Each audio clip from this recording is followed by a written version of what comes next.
நெல்லை கிழக்கு மாவட்ட காங்கிரஸ் தலைவர் ஜெயக்குமார் தனசிங் மரணம் பற்றிய விசாரணை தீவிரமடைந்திருக்கிறது. இந்நிலையில் மர்மமாக உயிரிழந்த ஜெயக்குமார் தன்னுடைய மருமகனுக்கு எழுதிய கடிதம் தற்போது வெளியாகியுள்ளது.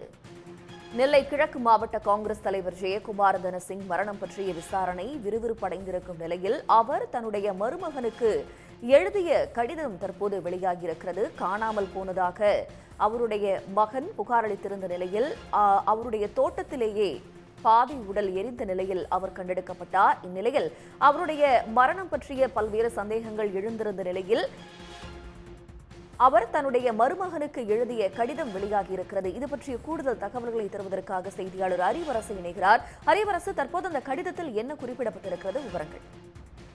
அதாவது நெல்லை கிழக்கு மாவட்ட காங்கிரஸ் தலைவர் KPK ஜெயக்குமார் மர்மமான முறையில் உயிரிழந்தார். அவரது உடற்கூறு ஆய்வுக்கு பின் அவரது சொந்த ஊரான பரிசுத்தபுதூரில் இன்று நல்லடக்கம் செய்யப்பட்டது. இந்த நல்லடக்கத்தில் பல்வேறு கட்சியினர், குறிப்பாக தமிழக சட்டமன்ற சபாநாயகர் அப்பாவு, காங்கிரஸ் கட்சியின் தமிழக காங்கிரஸ் கமிட்டி தலைவர் செல்வ பெருந்தகை, எம்பிக்கள் ஞானதிரவியம், விஜய் வசந்த், எம்எல்ஏக்கள் ராஜ், அதாவது குளச்சல் தொகுதி எம்எல்ஏ, அதே மாதிரி தமிழக சட்டமன்ற காங்கிரஸ் கட்சி தலைவர்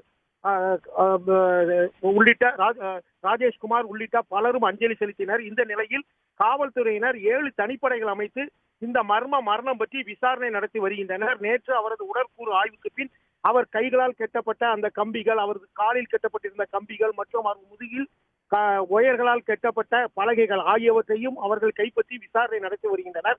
பாதி எரிந்த நிலையில் அவரது உடல் இருந்ததினால் இது பல்வேறு சந்தேகங்களை எழுப்பியுள்ளது. இந்த நிலையில் ஏற்கனவே தனது சாவு தனக்கு நிறைய பேர் மன உளைச்சல் கொடுத்ததாக கடந்த 2 தினங்களுக்கு முன்பு அவர் எழுதி வைத்த கடிதத்தை காவல்துறையினர் கைப்பற்றி விசாரணை நடத்தி வரும் சூழ்நிலையில் இப்பொழுது 2வது கடிதமும் காவல்துறையிடம் ஒப்படைக்கப்பட்டது.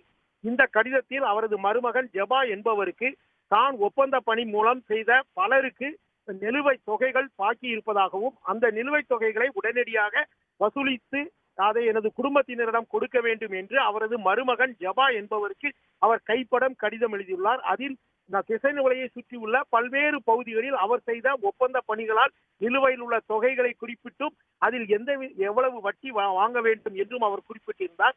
குறிப்பாக அந்த கடிதத்தில் அவர் தன்னுடைய மன உளைச்சலுக்கு காரணமானவர்களை யாரையும் நமது குடும்பத்தினர் பழி வாங்க கூடாது என்றும், சட்டம் தனது கடமையை செய்யும் அதுவரை பொறுத்திருக்க வேண்டும் என்றும் அவர் அந்த கடிதத்தில் குறிப்பிட்டுள்ளார்.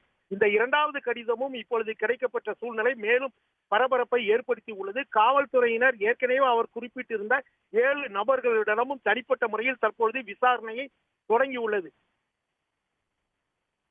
தங்களுடைய விவரங்களுக்கு நன்றி ஹரிவரசு. உடனுக்குடன் செய்திகளை தெரிந்து கொள்ள சன் நியூஸ் பெல் ஐகானை கிளிக் பண்ணுங்க.